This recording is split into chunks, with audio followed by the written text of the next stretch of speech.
Most important graph of this chapter, क्या कर रहे हैं हम? Equilibrium, determination of equilibrium level of income and employment. हमने एडीएएस अप्रोच कर लिया, हमें करना है saving investment approach. Saving investment approach start करने से पहले एक बड़ा ही इंटरेस्टिंग ग्राफ, बहुत ही मजेदार ग्राफ, एक्चुअली मजा आएगा अगर समझ आया तो ध्यान से देखोगे तो समझ आएगा, और समझ आ गया तो सेविंग इन्वेस्टमेंट अप्रोच खत्म। ध्यान से देखना, दो पार्ट्स में डिवाइड करूंगा मैं, अपर हाफ लोअर हाफ। तो अपर हाफ में मैं क्या दिखा रहा हूं? अपर हाफ में मैं दिखा रहा हूं एडीएएस अप्रोच। ध्यान से देखना,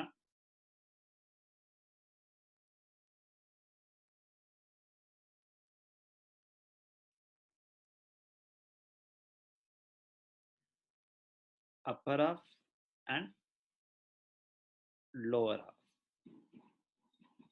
लोअर हाफ में नेगेटिव क्वाड्रेंट भी चाहिए होगा मुझे, ध्यान रखना।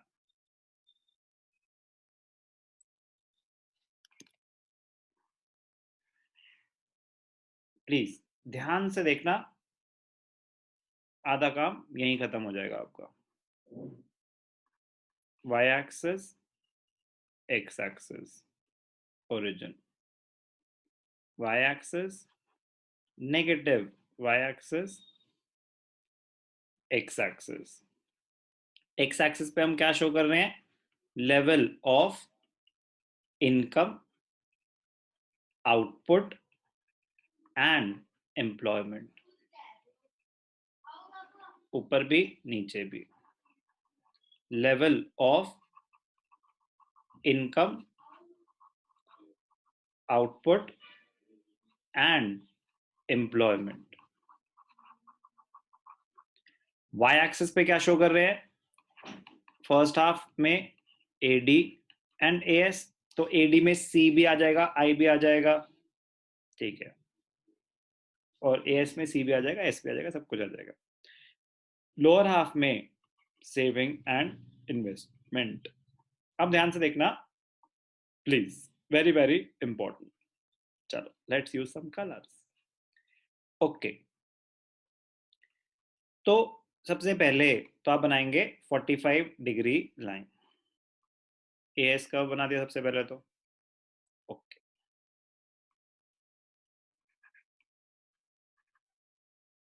AS represented by y, it is equal to c plus s, 45 degree line. अब ध्यान से देखना, very very very very important point,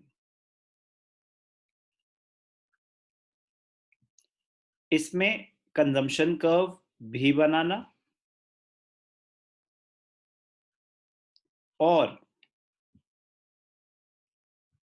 AD भी बनाना अलग।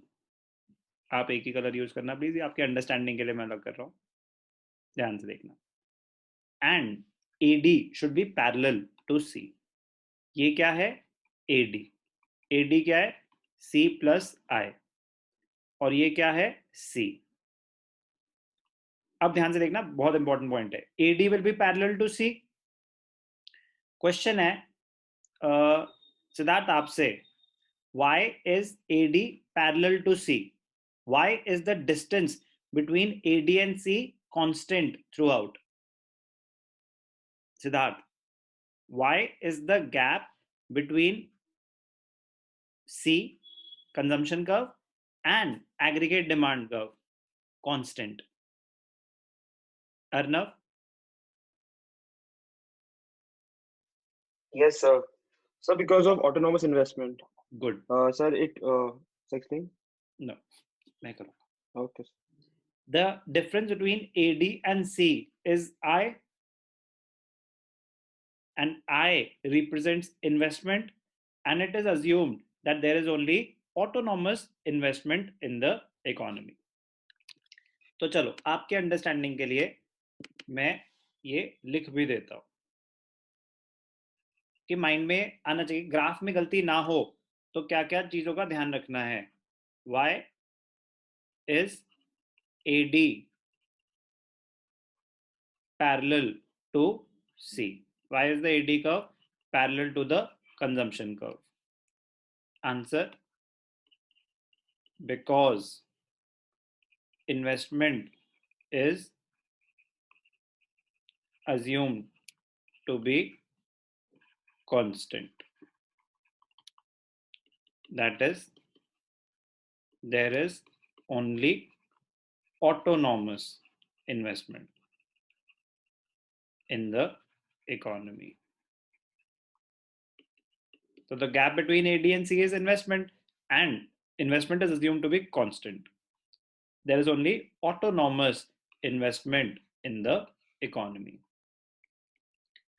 अब बाकी सारी चीजें तो आपको पता ही है कि मतलब जो कंजम्पशन कर्व है, why does it start from a point above the origin, कि मतलब ओरिजिन के ऊपर क्यों शुरू हो रहा है वो भाई, because of autonomous consumption, because of autonomous consumption. और ये जो गैप बिटवीन एडी एंड सी है, ये क्या है? Autonomous investment. First half of the graph में किसी को कोई भी डाउट? No sir. अब ध्यान से देखना, एग्जैक्ट मेजरमेंट्स लेना स्केल से, एग्जैक्ट मेजरमेंट्स लेना स्केल से. तो इन्वेस्टमेंट की वैल्यू दिख रही है मुझे, जो भी आपका डिफरेंस बिटवीन एडी एंड सी है, इन्वेस्टमेंट की वैल्यू यही आएगी. यस और नो? Yes sir. ठीक है.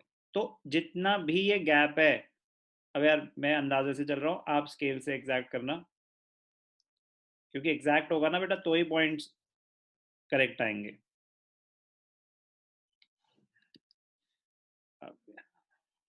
ठीक है, एग्जैक्ट लेना प्लीज. तो इन्वेस्टमेंट स्ट्रेट लाइन होगी बिकॉज ऑफ ऑटोनॉमस इन्वेस्टमेंट. इसमें कोई doubt? No sir. Okay, investment curve आ गया. अब जीरो लेवल ऑफ इनकम, ध्यान से देखना बेटा, जीरो लेवल ऑफ इनकम पे जितनी भी, जीरो लेवल ऑफ इनकम पे जितनी भी आपकी ऑटोनॉमस कंजम्पशन है, वो कहां से मीट होगी? जीरो लेवल ऑफ इनकम है, कुछ कमा नहीं रहे हो, फिर भी कंजम्पशन हो रही है, ऑटोनॉमस कंजम्पशन है, कहां से मीट होगी? बोलो, Suhela, Preksha, Arnav, Nadya, anyone? Saving. Pass. Negative only, so that's. बोलो. So this is why the savings are negative, because there is an autonomous consumption to meet while the income is zero. Correct. तो सबने सही answer बोला. They will lead to dissavings. तो मतलब they will be met out of our past savings. तो zero level पे जितनी भी ऑटोनॉमस कंजम्पशन है, सेम मैग्नीट्यूड की क्या क्रिएट करना? Dish savings. सेम मैग्नीट्यूड की जितनी भी है ऑटोनॉमस कंजम्पशन है, उतनी, ये ओरिजिन है, क्या लोगे आप? Dissavings. Dissavings minus C bar. Dissavings is represented by minus C bar.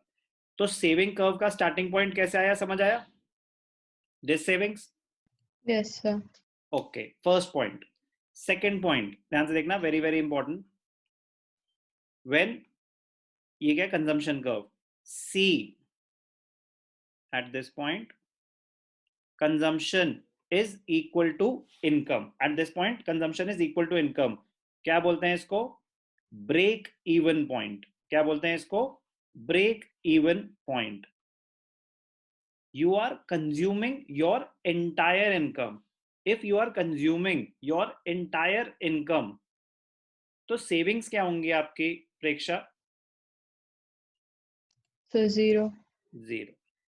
तो ब्रेक इवन पॉइंट से एक परपेंडिकुलर ड्रॉ करेंगे, जो lower half of the graph में जहां पे एक्स एक्सिस को इंटरसेक्ट करेगा, वो जाएगा आपका second point of saving curve. Second point of saving curve. यहां पे सेविंग कितनी है? सेविंग है zero. When consumption is equal to income, saving क्या होगी? जीरो होगी. ये बात समझ आ गई? हाँ जी सर. अब ध्यान से देखना, फर्स्ट पॉइंट क्या था? डिस सेविंग्स, ऑटोनॉमस कंजम्पशन से आ गया. सेकंड पॉइंट क्या? Break even point. When consumption is equal to income, savings होंगी आपकी zero. Next, when AD is equal to AS. When AD is equal to AS, क्या है ये? पॉइंट ऑफ इक्विलिब्रियम, और पॉइंट ऑफ इक्विलिब्रियम पे when AD is equal to AS, S should be equal to I, yes or no? Yes, sir. तो यहाँ से हम एक और परपेंडिकुलर ड्रॉ करेंगे. अब जहां पे ये इन्वेस्टमेंट कर्व को इंटरसेक्ट कर रहा है और एक्स एक्सिस को इंटरसेक्ट कर रहा है, वो है आपका इक्विलिब्रियम लेवल ऑफ इनकम. ध्यान से देखना, इन्वेस्टमेंट कर्व पे जहां पे इंटरसेक्ट कर रहा है, तो मतलब at this level of income, ये level of income, at equilibrium level of income, S should be equal to I. At equilibrium level of income, AD is equal to AS. अब ध्यान से देखना, इन तीनों पॉइंट्स को आप ज्वाइन कर दो. 3 पॉइंट्स जब आप इक्विलिब्रियम स्टडी कर रहे हैं तो 3 पॉइंट्स आइडेंटिफाई करेंगे. पहला क्या था? डिस सेविंग्स ऑटोनॉमस कंजम्पशन से. दूसरा break even point, C is equal to Y, S is equal to 0. तीसरा equilibrium point, when AD is equal to AS, S is equal to I. फिर भगवान का नाम लेके इन तीनों पॉइंट्स को ज्वाइन कर दो. अगर स्ट्रेट लाइन आ रही है तो मतलब आपने, मतलब सारे एक ही लाइन पे कोइंसाइड कर रहे हैं, तो आपने सारी मेजरमेंट्स सही ली होंगी. वरना आपने मेजरमेंट्स गलत, अगर एक लाइन के ऊपर नहीं आ रहे ना ये पॉइंट्स, तो इसका मतलब आपने मेजरमेंट्स सही नहीं ली. एक भी पॉइंट इधर उधर होगा तो कोइंसाइड नहीं करेंगे, एकदम उसके ऊपर आने चाहिए. तो मेजरमेंट्स कौन सी लेनी थी? ऑटोनॉमस कंजम्पशन और dissaving exactly same. AD और सी का जो गैप था वो था लेवल ऑफ इन्वेस्टमेंट. ये दोनों मेजरमेंट्स एग्जैक्टली सेम लेनी थी. बाकी ऊपर से जो हम स्ट्रेट लाइन परपेंडिकुलर ड्रॉ कर रहे हैं वो तो उसमें गलती होना बड़ा मुश्किल है. ये पॉइंट्स का ध्यान रखना था. अब इससे क्या फायदा हुआ ऐसे डेरिवेशन अंडरस्टैंड करके? अभी देखना, क्या निकाल दिया हमने? सेविंग कर्व निकाल दिया, इक्विलिब्रियम पॉइंट निकाल दिया, सब कुछ निकाल दिया. एडवांटेज ये रिलेट कर पाएंगे कि initially before the equilibrium, when AD is greater than AS, when AD aggregate demand is greater than AS, planned savings, saving curve investment के नीचे होता है, planned savings are less than planned investments. तो ये relate करना बहुत जरूरी है, ये रिलेट करना बहुत जरूरी है. ध्यान से देखना क्या बोला मैंने. when AD is greater than investments, savings, planned savings will be less than planned investments. तो इससे क्या एडवांटेज होगी आपकी कि when planned savings are less than planned investments, what readjustment will take place? वो exactly same वही readjustment होगी जो AD greater than AS में थी. Excess demand है, producers output बढ़ाएंगे, they will hire more factors of production, level of employment will rise, level of income will rise. Same. तो relate कर पाओगे तो फिर काम ही खत्म हो गया ना. आपको कुछ याद करने की जरूरत नहीं है, समझना है कि planned savings greater than planned investments. अगर मैं एडीएस को साइड कर दूं तो मैं सिर्फ बोलूं ना प्लान्ड सेविंग्स आर ग्रेटर और लेस देन प्लान्ड इन्वेस्टमेंट्स, तो रिलेट करना थोड़ा सा मुश्किल होता है कि डिमांड ज्यादा है या सप्लाई ज्यादा है. तो इसलिए कि वो रिलेट करना आपके लिए आसान हो जाए, इसलिए ये ग्राफ की डेरिवेशन ऐसी करी गई कि AD greater than AS is the situation when planned savings are less than planned investments. AD less than AS, when AD is less than AS, planned savings are greater than planned investments. अब मैं आपको explain करूंगा ऐसा क्यों कि planned savings are less than planned investments. उसका मतलब क्या होता है? planned savings are greater than planned investments. उसका मतलब क्या होता है? अब मैं सिर्फ और सिर्फ सेविंग इन्वेस्टमेंट के ग्राफ की बात करूंगा. तो अब आपके लिए सेविंग इन्वेस्टमेंट का ग्राफ अंडरस्टैंड करना काफी ज्यादा इजी हो जाएगा अगर आप एडीएएस के साथ उसको कंपेयर करना सीखेंगे तो. ठीक है, ध्यान से देखना. अब मैं आपको सेविंग इन्वेस्टमेंट की बात करूंगा ओनली. एडीएस हम कर चुके हैं, एडीएस से डिराइव करना अगर हम सीख जाए प्लान सेविंग प्लान इन्वेस्टमेंट, तो उसकी अंडरस्टैंडिंग बहुत ज्यादा बेटर रहती है. तो ध्यान से देखना, अब मैं सिर्फ सेविंग और इन्वेस्टमेंट की बात करूंगा. ध्यान से देखना.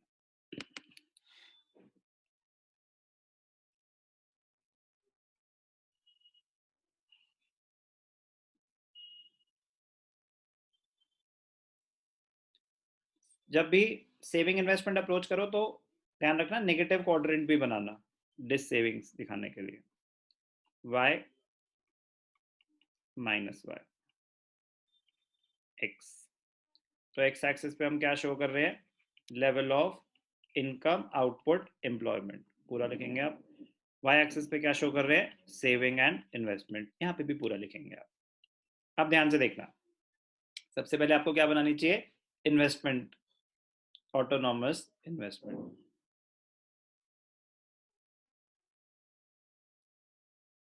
ओके, ऑटोनॉमस इन्वेस्टमेंट, ठीक है। अब सेविंग का कहीं भी कुछ भी बना दो, कोई टेंशन नहीं, बट ये ध्यान रखना डिस सेविंग्स, नेगेटिव से स्टार्ट करना, फिर सारे पॉइंट्स प्लॉट कर देंगे। तो इक्विलिब्रियम पॉइंट क्या होता है, when planned savings are equal to planned investments. हमें सीखना है what happens when planned savings are less than planned investments, what happens when planned savings are greater than planned investments. Okay, planned savings are less than planned investments. Consumers are saving less. Consumers are saving less than what the producers anticipated. Producers anticipate करते हैं कि इस साल हमारे हिसाब से consumption level इतने रहेंगे लोगों के, तो इतना वो सेव करेंगे, but they are saving less than what the producers anticipated. If the consumers are saving less than what the producers anticipated, it means they are consuming more, consumers are consuming more than what the producers anticipated. They are consuming more, it will create a situation of excess demand. It will create a situation of excess demand. But यहाँ पे हम क्या बातें कर रहे हैं, planned savings, planned investment, savings और investment के terms में बात करनी है, so be careful. पहले अब मैं क्या term बताने वाला हूँ, ध्यान से देखना, very very important. कोई भी point ले लो to the left of equilibrium, ध्यान से देखना, कोई भी point ले लो, ये ले लिया हमने, ठीक, स्ट्रेट लाइन ड्रॉ करेंगे। ओके, ध्यान से देखना क्या शो कर रहे हैं हम,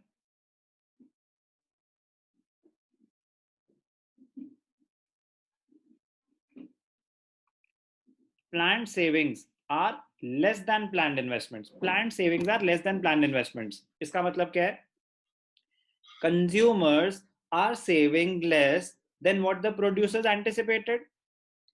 इसका मतलब consumers are consuming more than what the producers anticipated. Yes or no? Yes, sir. उनके एंटिसिपेशन के बेसिस पे प्रोड्यूसर्स ने कुछ इन्वेस्टमेंट प्लान करी थी, कुछ प्रोडक्शन प्लान करी थी, तो उनकी प्रोडक्शन कम रह गई या ज्यादा हो गई, सर कम रह गए। कम रह गई, कम रह गई। तो इसका मतलब the level of investment was less than the desired level. Yes और नो? Yes sir. तो उन्होंने इन्वेस्टमेंट कम कर रखी है, तो उसको बोलते हैं, क्या हो गई, अनप्लैंड डिसइन्वेस्टमेंट। क्या हो गई, अनप्लैंड डिसइन्वेस्टमेंट, अनप्लैंड डिसइन्वेस्टमेंट हो गई। कह रहे इन्वेस्टमेंट का लेवल इतना कम नहीं करना चाहिए था, अनप्लैंड डिसइन्वेस्टमेंट हो गई। अब आपको क्या करना पड़ेगा, लेवल ऑफ इन्वेस्टमेंट बढ़ाना पड़ेगा, क्योंकि शॉर्टेज है इकोनॉमी में। ध्यान से देखना, अंडरस्टैंड करेंगे सेविंग इन्वेस्टमेंट के टर्म्स में, सारी बातें आपको बताई, यूज करते हैं अब टर्म्स। ध्यान से देखना, सबसे पहले तो मुझे ये समझ आना चाहिए कि ग्राफ के डेरिवेशन, तो ग्राफ के डेरिवेशन के बाद उसकी एप्लीकेशन। ध्यान से देखना, एक सेकंड। तो क्या कहता है saving investment approach, according to Keynes equilibrium level of income can also be determined by the equality of planned investments and planned savings. Okay, the equilibrium condition is AD is equal to AS, C plus I is equal to C plus S, C cut गया I, planned investments is equal to planned savings, planned ex ante, ठीक है जी।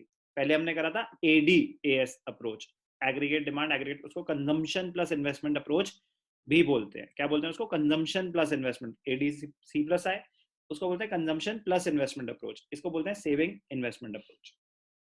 अब ध्यान से देखना, in the figure given below, कौन से figure की बात हो रही है?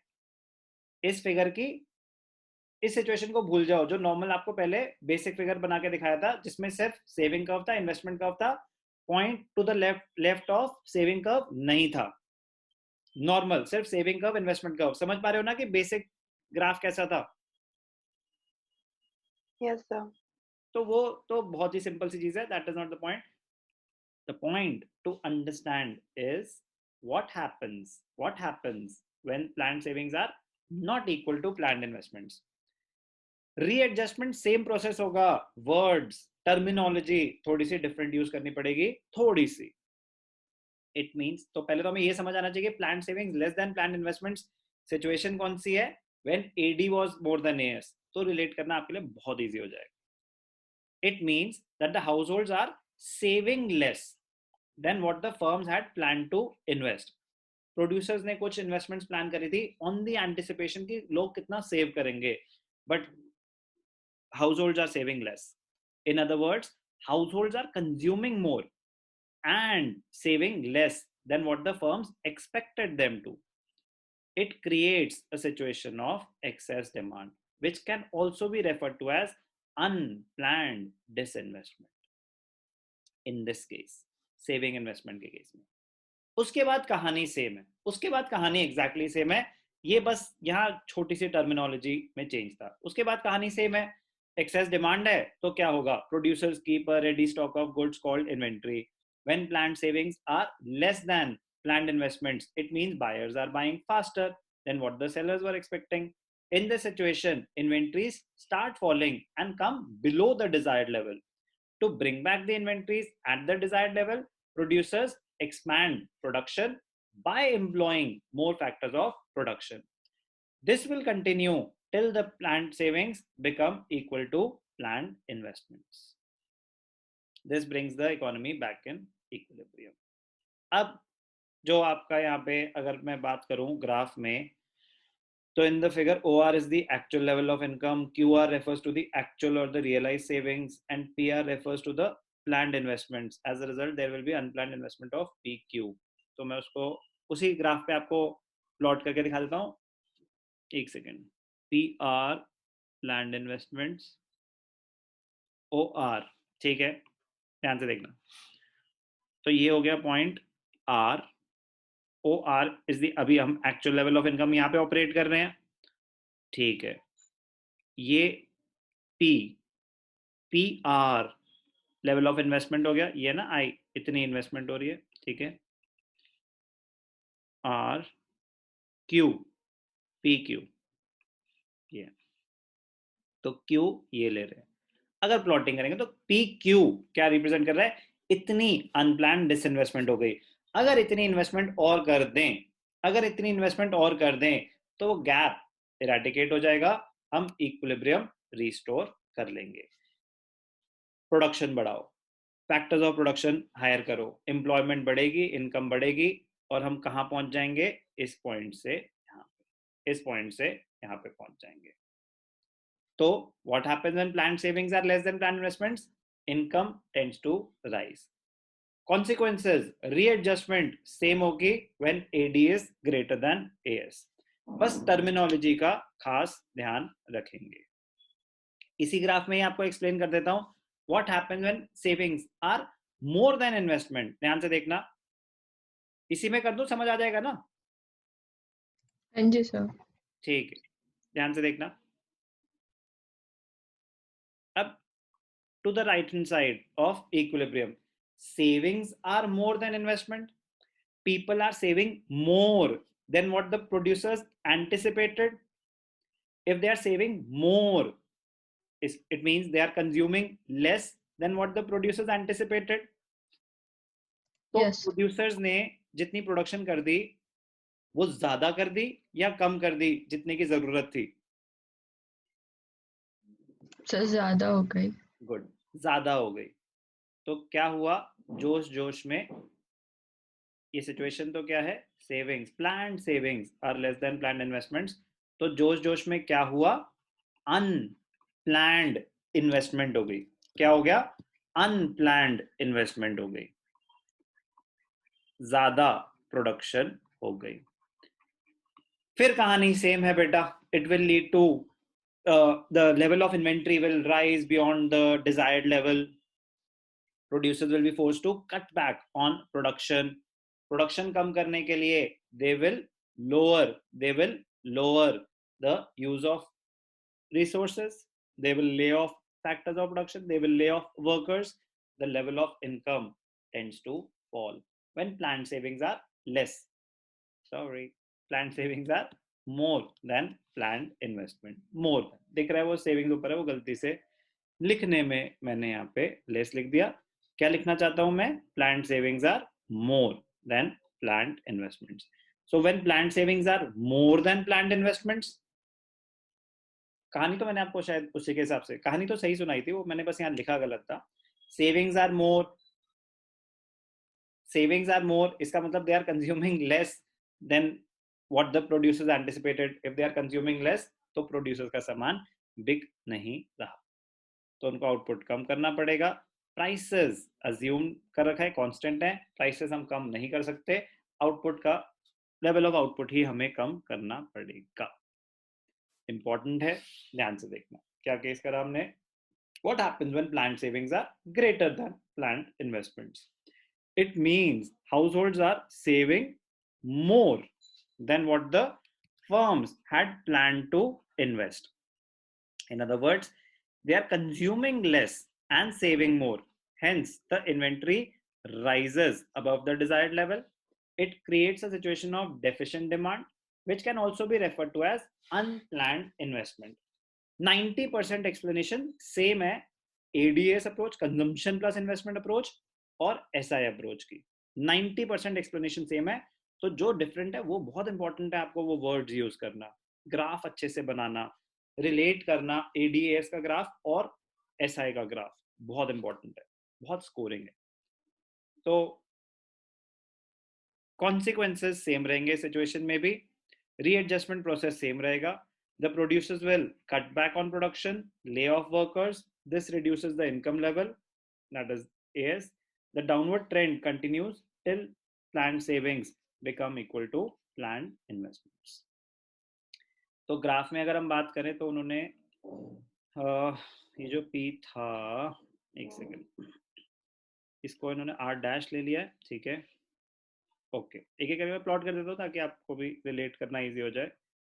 R डैश हो गया, मैं नीचे कर देता हूँ सब्सक्रिप्ट में, उससे फर्क नहीं पड़ता, R डैश हो गया, और ठीक है PR एक्चुअल सेविंग्स, QR ठीक है PR एक्चुअल सेविंग्स, ये P dash R dash Q dash. तो ये जो है the P dash Q dash, ये क्या रिप्रेजेंट कर रहा है, अनप्लैंड इन्वेस्टमेंट। क्या रिप्रेजेंट कर रहा है, unplanned investment. P dash Q dash refers to the unplanned investment. इसी के साथ हमारा इक्विलिब्रियम खत्म हुआ। ADS approach, which is also known as the consumption plus investment approach, and saving investment approach. Words, planned savings, planned investments, ये आपके answer की quality को इंप्रूव करेंगे। Use the words very very carefully. अब पढ़ो बेटा, आपकी बारी, मेरा कर।